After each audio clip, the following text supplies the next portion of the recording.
In today's Retro Style Spotlight, we'll take a look at a lot of ROM hacks, showcase a new book that you might be interested for your collection, and a new archival process for nostalgia that is mostly long lost nowadays in the modern era. All this and more on today's episode of RSS.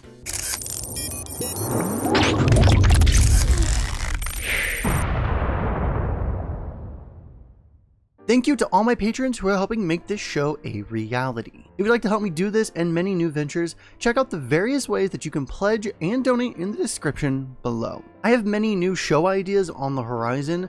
There are reviews and unboxings that I want to do that I've been slowly doing here or there, but I want to do more consistently. I want to do RSS more consistently, and I have a couple of things that I want to keep secret for now. But if you like what I do already, then please consider supporting for future shows. A special thank you to my patrons at the producer level and above: Alex Dubois, Gregory Contoy, Karen Storms, Draconis, Twistar, and EXO. Yes, it's still that EXO. And thank you to the rest of my patrons in the description below. In this week's Emulator Roundup, RetroArch is getting ready for an update to 1.6.8 and has gone through a list of emulators that is updated in preparation for this version release. The list of emulators is long. So far, the list includes Hygen, Yabause, Citra, Pico Drive, MGBA, SNES 9X Git, SNES 9X 2010, Para Lee, Para LLEI N64, Beetle Saturn, Beetle PSX, Beetle Super Graphics, MAME, MAME 2016, MAME 2003, MAME 2003 Midway, Final Burn Alpha, FBA Alpha 2012, Vice, Mr. Boom, Blue MSX, MP2 Kai, Genesis Plus GX, GW Lib Retro, FCEUMM, Same Boy, Melon DS, Desmume, Nestopia, Atari 800, PPSSPP, PCSX Rearmed, and DOSBox. Wow, that list is gigantic, so if an emulator for one of your favorite systems is on the list, check the link out below for more info regarding the updates. In the Romhack Report this week, I've primarily got translations for you and a bug fix release as well. First up, Space Station Silicon Valley has a bug fix patch that has been released. The golden trophy in Fat Bear Mountain is now collectible, as well as several crashes related to the RAM expansion pack being enabled. If the RAM expansion was detected for emulators or real consoles, it would sometimes crash in certain situations. This patch works on both the European and American releases, as well as the prototype Japanese version that was unreleased. Tendai Macchio 0, or Far East of Eden 0, is a traditional JRPG on SNES that has finally been translated to English. The release comes with several files that are required for specific emulators, and the project page does note that some emulators may have issues running this game patched up at all. Do note that this patch is for the original release and not the Shonen Jump Limited Edition. They've also released translated manual and packaging materials to help your collection out as well. Custom Robo has been translated from Japanese on the N64. I don't know why there aren't too many translated games. From looking at the Japanese library, while still not a massive library, there do seem to be some interesting games that could get the translation treatment. Custom Robo is similar in concept to Mega Man EXE and is an RPG fighter game. Brigandine Grand Edition is finally fully translated on the PS1. A partial translation of this game has been floating around the internet for quite some time, and it is finally fully playable with optional English voiceovers and subtitles for cutscenes. This is a tactical RPG and has somewhat of a following nowadays.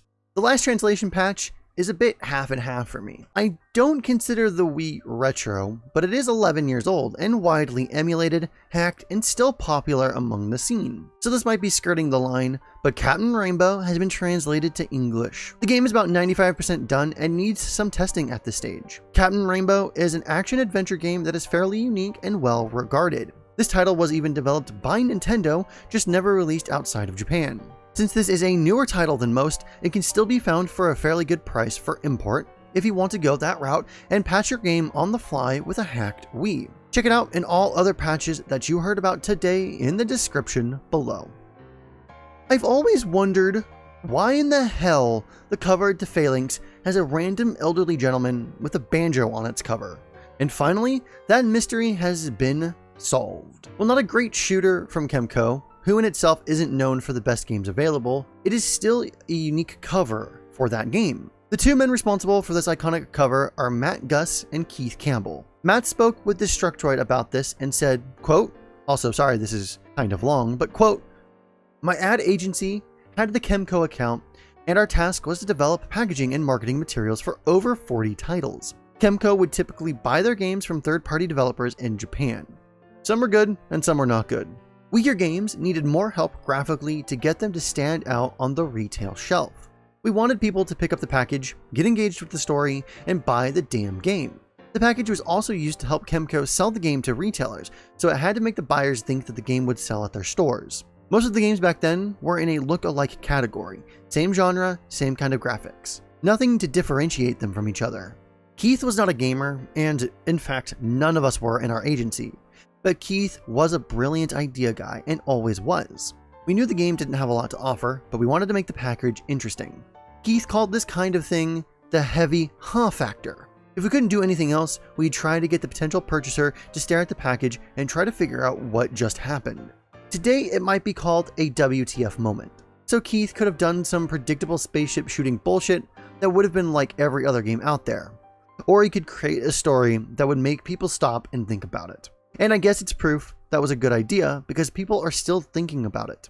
Phalanx was a very average game and an unexpected cover design. It needed a great weird idea to stand out from the crowd, and as for the gentleman on the cover, his name is Birchill Valley, and he sadly passed away in 2004. While this doesn't make Phalanx a better game in my opinion, it does give some explanation as to why this game's cover is so damn weird. Video game books are a thing nowadays, and Neo Geo has its visual history for sale through Bitmap Books available. On sale for £30 sterling, which is about $40 USD, this book is added to the long list of retro systems getting a physical collection of images, interviews, and facts. If you are a Neo Geo nut, and there are quite a few of you who are freaking nuts for Neo Geo, then this will be a must-get for your bookshelf. It's also worth noting that Bitmap Books has also published several other books of this ilk, so check those out as well if you are interested.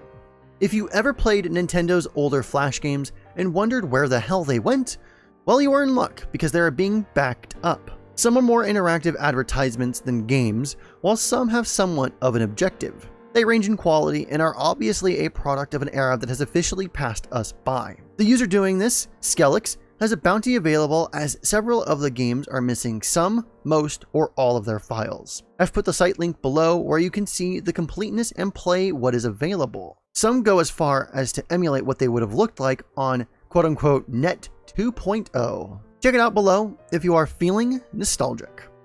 So that was Retro Style Spotlight episode 11. Most everything that you heard about in this episode can be found in the links below. Thank you to all my patrons over at my Patreon campaign.